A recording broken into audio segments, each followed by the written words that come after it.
I was recently challenged by someone who comes from the camp of what's called conditionalism. It used to be called annihilationism, a particular theological vantage point about the afterlife, in which it states that oftentimes it's even called the conditional immortality view.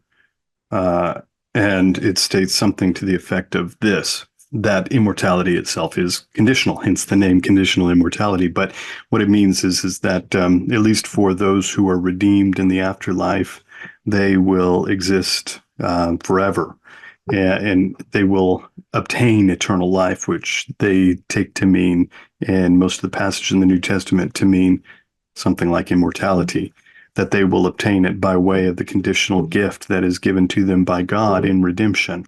And the damned, those who are condemned to hell, will be destroyed, which they take to mean across the corpus of the New Testament to entail that they will cease to exist. They will stop existing. They will no longer exist.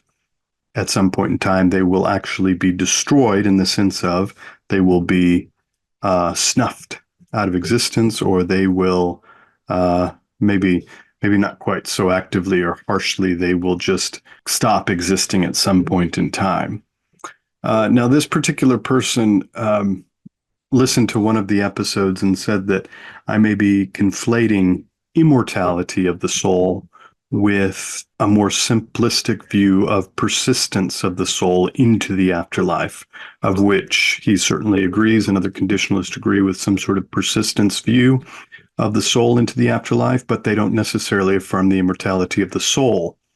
Now, it was actually a helpful discussion and interesting, and there is much nuance. And again, we can't really go into all the nuance here, whether exegetical, philosophical, historical, dogmatic, and all the facets that go into this theological discussion about anthropology and eschatology. But there are some things that need to be stated very clearly, and I think are important. It's interesting that I was being challenged on that because even from the conditionalist vantage point, they affirm some version of immortality. Hence, it's called conditional immortality. And uh, uh, so that begs the question, well, what is it that's actually being immortal? Is it the soul, or is it the body, or is it both the soul and the body? But either way, even conditional immortality at one level is consistent with what I said in the previous episodes, quite consistent, actually.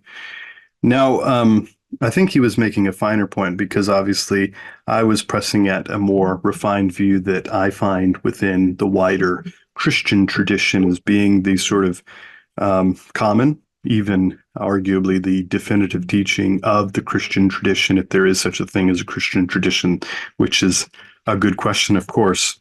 I take it that there is, and many do take it that there is, and many have taken it that there is throughout much of church history. The major sub-traditions of Roman Catholicism, Eastern Orthodoxy, Anglicanism, as well as Reformed Protestantism, take it that there is some kind of tradition that has some sort of authority on our beliefs, some sort of dogmatic authority, some sort of binding authority on our beliefs that actually uh, uh, binds us to the faith. And for those who are faithful, they will also that will entail that they have the faithful beliefs, beliefs committed to what the tradition has held, because this is not an individualized religion, but it is a communal faith that is passed down on and through the generations as the biblical text and the theological propositions that are had therein are carried along from generation to generation in the church itself.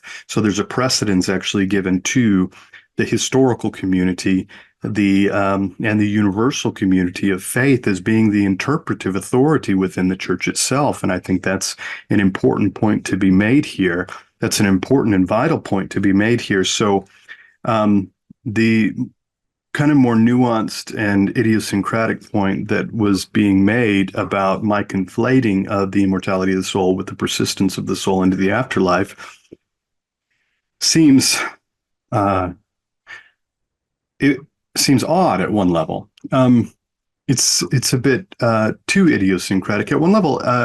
But it was helpful. I mean, there are a lot of nuances here, really important nuances that actually do get conflated and do get confusing, certainly in the academic literature as well as in the broader cultural and apologetic discussions that are out there on the nature of both anthropology and eschatology. So it's not an unimportant discussion, and some of the nuances he was raising were not unimportant, certainly. So yeah, so it bears repeating, though.